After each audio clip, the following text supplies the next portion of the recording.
समझने ही नहीं देती सियासत हमको, सच्चाई कभी चेहरा नहीं मिलता, कभी दर्पण नहीं मिलता। सलाम, नमस्ते, सत श्री अकाल। मैं हूं आपके साथ हर्षिता मिश्रा और आप देख रहे हैं टाइम्स मेल। हरियाणा की खट्टर सरकार इस वक्त बड़ी मुश्किल दौर से गुजर रही है। उसे समझ में नहीं आ रहा है कि किसान बहुल आबादी वाले हरियाणा में किसानों से खुद को और अपने नेताओं को कहां और किस तरह से बचाए। किसान कई महीनों से दिल्ली की अलग अलग सीमाओं पर डेरा डाले हुए हैं, लेकिन केंद्र सरकार और उनके नेता किसानों से बातचीत के लिए भी शर्त लाद रहे हैं। यानी किसानों से बातचीत हो जाएगी, कहने का मतलब यह है कि पहले सरकार की शर्तों को मानना होगा, उसके बाद ही कृषि कानून पर बातचीत होगी। लेकिन किसान आंदोलन से हरियाणा में किसानों और बीजेपी नेताओं के बीच लगातार झड़प का सिलसिला नहीं रुक रहा है। अब तो यह हाल हो गया है कि किसानों पर हरियाणा के डिप्टी स्पीकर पर हमले का आरोप भी लग गया है और इसके लिए 100 किसानों पर राजद्रोह का मुकदमा भी दर्ज कर दिया है। वहीं राजद्रोह जिसे लेकर सुप्रीम कोर्ट भी सुनवाई कर रहा है, क्योंकि यह कानून अंग्रेजों के जमाने का कानून है, जिसे अंग्रेज अपने खिलाफ उठने वाली आवाज को दबाने के लिए इस्तेमाल करते थे। लेकिन हरियाणा की खट्टर सरकार ने अब किसानों पर राजद्रोह लगा दिया है। बताएंगे आपको और भी बहुत कुछ, जिनका ताल्लुक है अन्नदाता से, जिनका सरोकार है आपसे और हमसे, जिनके बारे में जानना आपके लिए बेहद जरूरी है। लेकिन अगर आप हमारे चैनल पर नए हैं और पहली बार हमारी वीडियो को देख रहे हैं तो हमारे चैनल टाइम्स मेल को सब्सक्राइब कर लें, वीडियो को लाइक कर दें और बेल आइकन का नोटिफिकेशन बटन भी प्रेस कर दें, ताकि बिना देरी हमारी हर खबर आपको मिलती रहे। और लौटते हैं आज की खबर की तरफ। दरअसल केंद्र सरकार के कृषि कानूनों के खिलाफ 6 महीने से दिल्ली की अलग अलग सीमाओं पर बैठे किसानों का प्रदर्शन लगातार जारी है। लेकिन अब किसानों पर आरोप है कि उन्होंने बीजेपी नेता और हरियाणा विधानसभा के डिप्टी स्पीकर रणबीर गंगवा के काफिले पर हमला किया है। इस मामले में पुलिस ने 100 किसानों पर राजद्रोह का मुकदमा लगा दिया है। इस मामले में यह भी आरोप है कि हमले में डिप्टी स्पीकर की सरकारी गाड़ी को नुकसान पहुंचा था। दावा किया जा रहा है कि यह घटना 11 जुलाई को सिरसा में हुई थी और उसी दिन इस मामले में पुलिस ने एफआईआर दर्ज की थी। एफआईआर में राजद्रोह की धाराओं के अलावा हत्या के प्रयास की धाराएं भी जोड़ी गई हैं। दरअसल नवंबर 2020 से ही दिल्ली की अलग अलग सीमाओं पर किसान आंदोलन के शुरू होने के बाद से ही बीजेपी और उसकी सहयोगी जननायक जनता पार्टी के नेताओं को किसानों के विरोध का सामना करना पड़ रहा है। किसानों के खौफ आलम यह है कि बीजेपी नेता अपने ही राज्य के किसी भी इलाके में घूमने फिरने से डर रहे हैं, क्योंकि किसानों से आंख मिलाना काफी मुश्किल साबित हो सकता है। लेकिन जिन किसान की संतानें देश की सीमाओं की रक्षा कर रहे हैं, अब उन्हीं घर वालों पर राजद्रोह का मुकदमा काफी हैरान करने वाला है। किसानों पर राजद्रोह का केस ऐसे वक्त में दर्ज किया गया है जब देश की सबसे बड़ी अदालत ने गुरुवार को ही पूछा है कि देश की आजादी के 75 साल बाद भी क्या राजद्रोह के कानून की जरूरत है।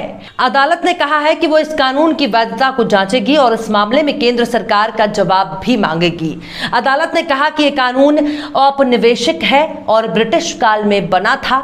दरअसल हरियाणा विधानसभा के डिप्टी स्पीकर रणबीर गंगवा का काफिला जब सिरसा से गुजर रहा था तो सैकड़ों किसानों ने उनका घेराव कर दिया था और जमकर नारेबाजी की थी। किसानों को संभालने में पुलिस को पूरा जोर लगाना पड़ा था।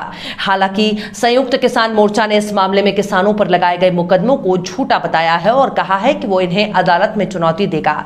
जिन किसानों पर मुकदमे दर्ज हुए हैं उनमें किसान नेता हरचरण सिंह और प्रहलाद सिंह का भी नाम शामिल है।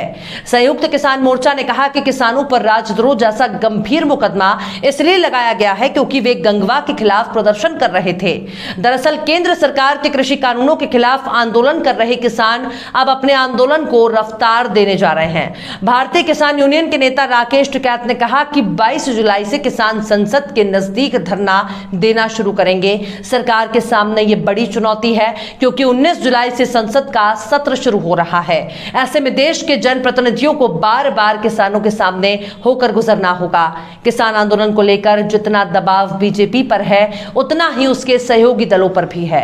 जैसे जैसे किसान आंदोलन आगे बढ़ता गया, बीजेपी के सहयोगी उसे छोड़ते गए। जो बचे हैं वे जबरदस्त दबाव में हैं। किसानों के दबाव की वजह से ही शिरोमणि अकाली दल और राष्ट्रीय लोकतांत्रिक पार्टी एनडीए छोड़ चुकी है, लेकिन जेजेपी इस मामले में फैसला नहीं ले पा रही है। सोशल मीडिया पर किसान और युवा लगातार दुष्यंत चौटाला पर सियासी हमले कर रहे हैं। किसानों किसानों और युवाओं का कहना है कि दुष्यंत ने बीजेपी के विरोध और किसानों की हिमायत करने के वादे के कारण पहले ही चुनाव में बड़ी सफलता हासिल की थी, लेकिन अब वो कुर्सी मोह के कारण किसानों का साथ नहीं देना चाहते।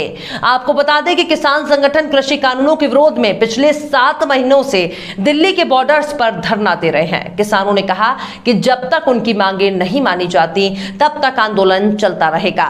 पंजाब से चले किसान 26 नवंबर को दिल्ली के बॉर्डर्स पर पहुंचे थे और बाद में हरियाणा, राजस्थान में भी किसानों ने आंदोलन शुरू कर दिया था। इसके बाद किसानों और सरकारों के बीच कई दौर की बातचीत हुई, लेकिन कोई नतीजा नहीं निकला। 26 जनवरी को किसानों के ट्रैक्टर मार्च के दौरान लाल किले पर हुई हिंसा के बाद से सरकार और किसानों के बीच बातचीत बंद है, लेकिन किसानों पर राजद्रोह का मुकदमा कहीं सरकार के लिए शर्मिंदगी की वजह न बन जाए, क्योंकि कुछ ही महीनों में चुनावी बिगुल भी बजने ही वाला है। और राकेश टिकैत पहले ही कह चुके हैं, बीजेपी का इलाज किसानों के पास मौजूद है जो चुनाव के वक्त काम आएगा।